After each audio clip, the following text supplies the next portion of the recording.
ತುಂಬ ನೇರತನ ಒಳ್ಳೆಯದಲ್ಲ. ಬದುಕಿಗೆ ಚಾಣಕ್ಯ ನೀತಿಯ 20 ಸಲಹೆಗಳು. ಚಾಣಕ್ಯನ ನೀತಿಗಳು ಜೀವನದಲ್ಲಿ ಯಶಸ್ಸು ಸಾಧಿಸಲು ದಾರಿದೀಪವಾಗಿದೆ.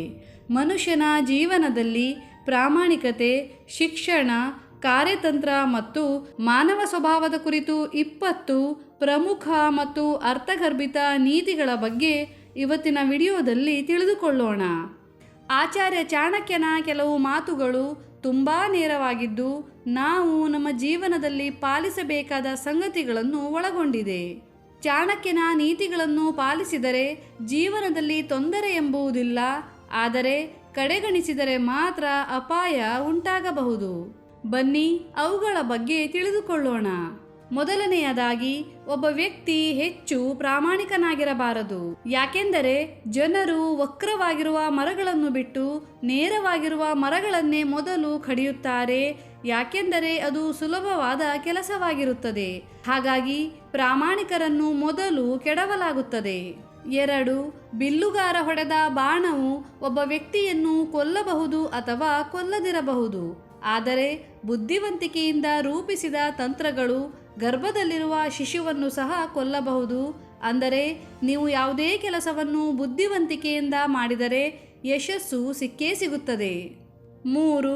ವಿವೇಚನಾಶೀಲ ವ್ಯಕ್ತಿಗಳು ಹಿಂದೆ ನಡೆದಿದ್ದಕ್ಕೆ ಚಿಂತಿಸುವುದಿಲ್ಲ, ಭವಿಷ್ಯದ ಬಗ್ಗೆ ಆಲೋಚಿಸುವುದಿಲ್ಲ, ವರ್ತಮಾನದ ಕ್ಷಣದೊಂದಿಗೆ ಮಾತ್ರ ವ್ಯವಹರಿಸುತ್ತಾರೆ. 4. ಕುರುಡನಿಗೆ ಕನ್ನಡಿ ಹೇಗೆ ಉಪಯುಕ್ತವೋ ಹಾಗೆಯೇ ಮೂರ್ಖನಿಗೆ ಪುಸ್ತಕಗಳು ಉಪಯುಕ್ತ. 5ನೇಯದಾಗಿ, ಭಯ ಹತ್ತಿರ ಬಂದ ತಕ್ಷಣ ಅದನ್ನು ಆಕ್ರಮಿಸಿ ನಾಶ ಮಾಡಿ ಹೆದರಿಕೊಂಡು ಕುಳಿತುಕೊಳ್ಳಬೇಡಿ. ಮುನ್ನುಗ್ಗಿ ಮತ್ತು ಅದನ್ನು ಮೆಟ್ಟಿ ನಿಲ್ಲಿ, ಏನಾಗುತ್ತದೆ ನೋಡಿದರಾಯಿತು ಎನ್ನುವ ಆಲೋಚನೆಯನ್ನು ಹೊಂದಿದವರಾಗಿ.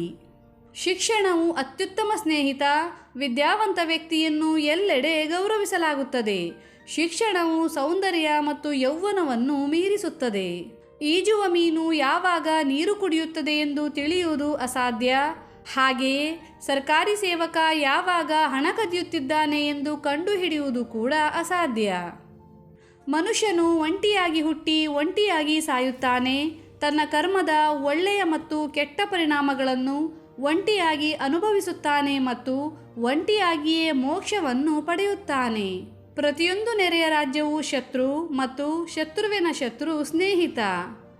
ಯಾವುದೇ ಕೆಲಸವನ್ನು ಪ್ರಾರಂಭಿಸುವ ಮೊದಲು ಈ 3 ಪ್ರಶ್ನೆಯನ್ನು ಕೇಳಿಕೊಳ್ಳಿ. ನಾನು ಅದನ್ನು ಏಕೆ ಮಾಡುತ್ತಿದ್ದೇನೆ? ಫಲಿತಾಂಶ ಏನಾಗಬಹುದು? ಮತ್ತು ನಾನು ಯಶಸ್ವಿಯಾಗುತ್ತೇನೆಯೇ ಎಂದು.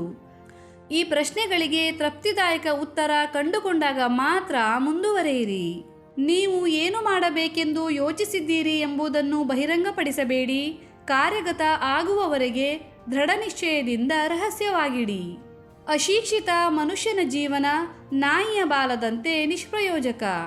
ಅದು ಅವರ ಹಿಂಭಾಗವನ್ನೂ ಮುಚ್ಚುವುದಿಲ್ಲ ಅಥವಾ ಕೀಟಗಳ ಕಡಿತದಿಂದಲೂ ರಕ್ಷಿಸುವುದಿಲ್ಲ.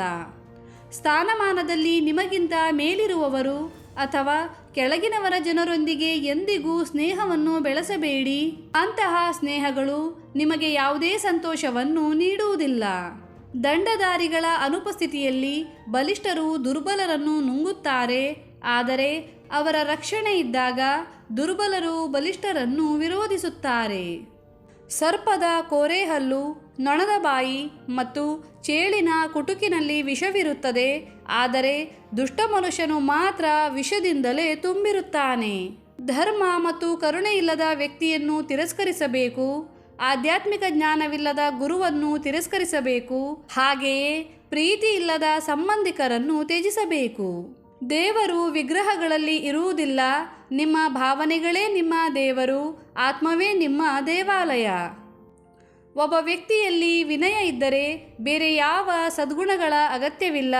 ಒಬ್ಬ ಮನುಷ್ಯನಿಗೆ ಖ್ಯಾತಿ ಇದ್ದರೆ ಇತರ ಅಲಂಕಾರಗಳು ಬೇಕಾಗಿಲ್ಲ. ಇನ್ನು ಕೊನೆಯದಾಗಿ, ಸರ್ಪ, ರಾಜ, ಹುಲಿ, ಕಣಜ, ಚಿಕ್ಕ ಮಗು, ಇತರರ ಒಡೆತನದ ನಾಯಿ ಮತ್ತು ಮೂರ್ಖ, ಈ 7 ಜನರನ್ನು ಅರ್ಧ ನಿದ್ರೆಯಿಂದ ಎಂದಿಗೂ ಎಬ್ಬಿಸಬಾರದು. ಧನ್ಯವಾದಗಳು.